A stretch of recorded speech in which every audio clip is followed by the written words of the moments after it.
What is going on, my broskiis? My name is Toadskii, back again, here to bring you guys yet another One Piece Treasure Cruise video, and we have a data download which does introduce the treasure map SUGO-FEST. So the treasure map is, or the SUGO-FEST is going live on March 2nd at 1900 PST time.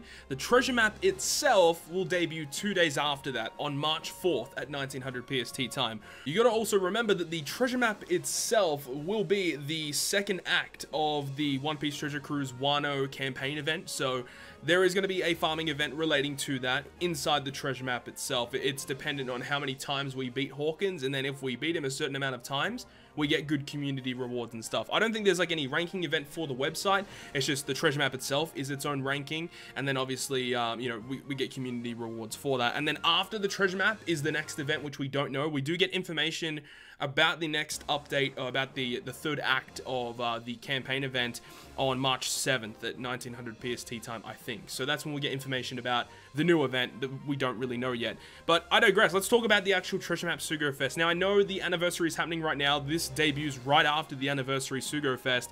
I know many people are not going to be pulling here, and obviously it's a treasure map SUGO-FEST. I don't suggest pulling here either.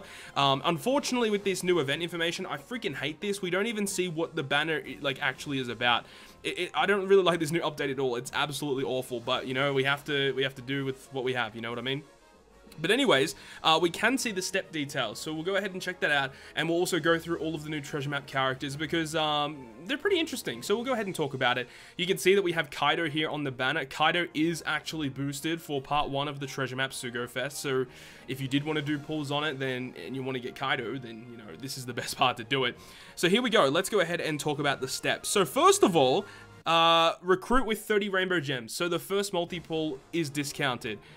I think many people are going to be kind of pissed, considering why is there a discount on a treasure map SUGO-FEST, but there's no discount on the anniversary SUGO-FEST.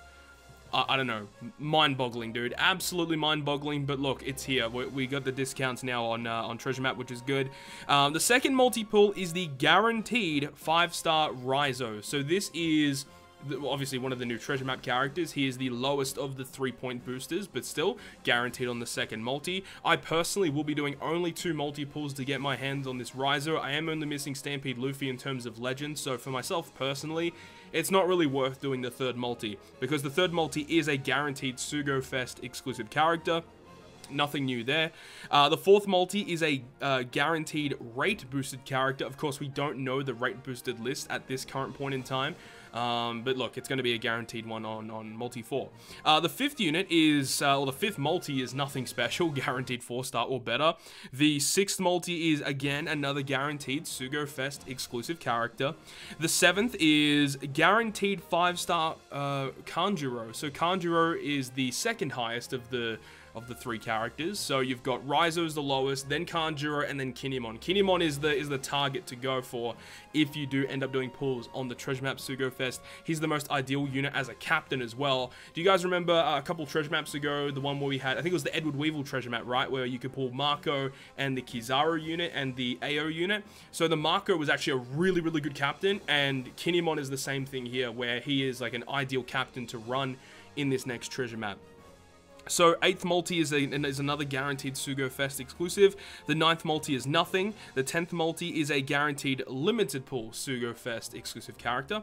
The 11th is a guaranteed rate boosted character. The 12th is nothing special. And then the 13th is another limited pool SUGO-FEST exclusive. I assume that's probably max special level as well.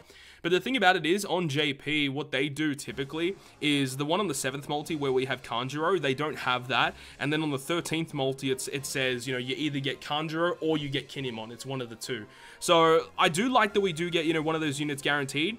But honestly, I feel like they should probably just make the Kinemon guaranteed, because the thing is, if it is, people would legitimately spend money to get those units. Like, I'm not even kidding. So I think if they wanted to make more money, they could probably do that. But myself personally, I wouldn't be doing that, especially on a treasure map straight after the anniversary. No, screw that. I myself personally will be doing 2 multi-pulls for this guaranteed Rizo character. So that's the structure of the SUGO-FEST. Nothing special. Of course, there are other parts, but the other parts don't have these units guaranteed, so there's no real point in pulling on it. So let's go ahead and check out the recommended characters. So you can see that Kaido is boosted on part 1, which is great.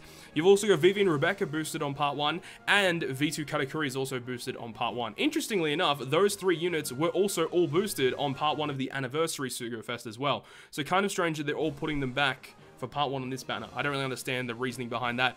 But let's talk about these units. So the first unit is this Rizo, who is a quick shooter powerhouse. Captain abilities trash, being a 1.5 attack booster for shooter characters. Special ability at 12 turns will go ahead and state that if your captain is either shooter or powerhouse, he changes shooter and powerhouse character slots to matching, and then locks your orbs for 1 turn. So nothing special really, just a full board orb manipulator. He doesn't get rid of block orbs though, which is a bit unfortunate. I would love it if he did. If he did, like, this unit would actually see play, honestly.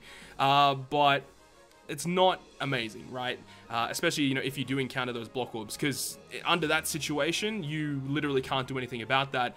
But in every other situation, no matter what orb you get, you can change it into matching, which is pretty good, right? That's not terrible. But the thing is outside of treasure maps, this unit is not really going to see play. As I said, if he did get rid of block orbs, that'd be a bit different.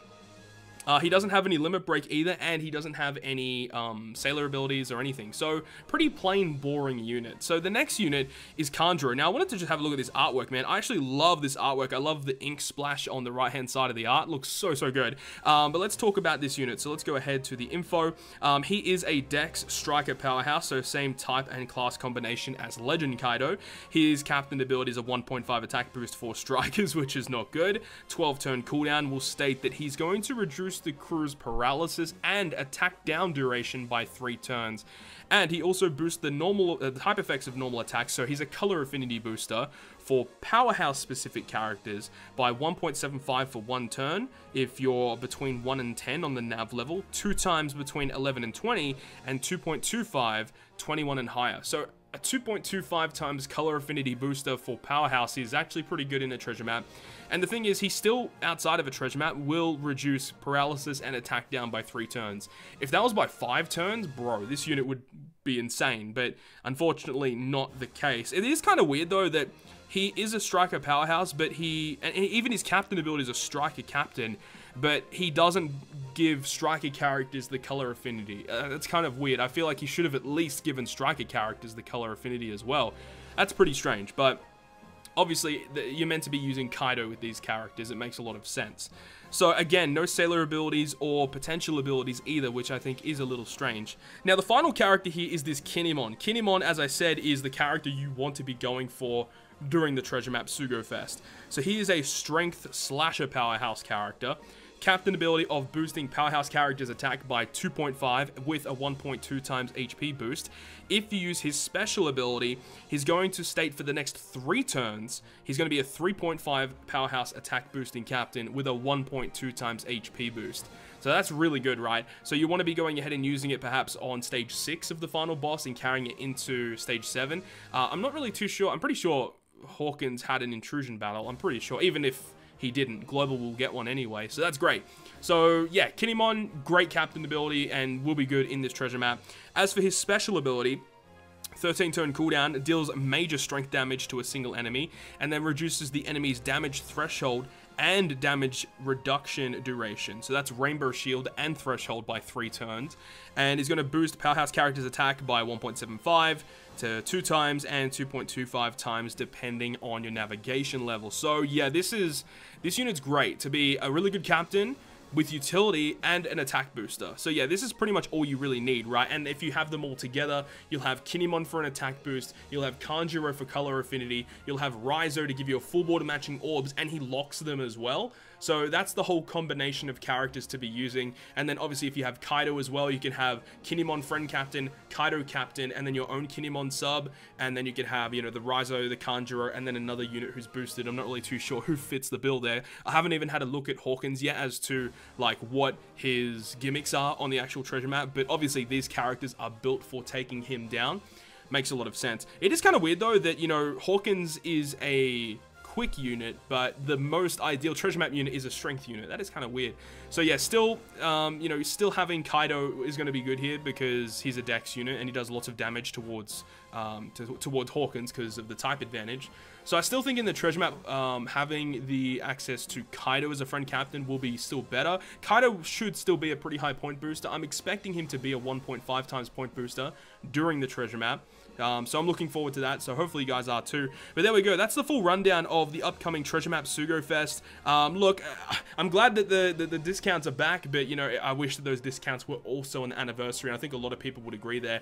But there we go, that's what's to look forward to in the upcoming couple of weeks, I suppose, in the next week or so. I will be doing pulls, as I said. I'm going to do 2 multi-pulls. I don't know if I'm going to stream it because it is only 2 multi-pulls worth. Depends on what else is happening on the day. But hopefully you guys enjoyed the video today. And if you guys did, make sure to go ahead and hit the like button. And if you want to stay up to date with all the content that I post, including more One Piece Treasure Cruise content, make sure to hit the subscribe button down below. But other than that, guys, I will see you guys within the next video.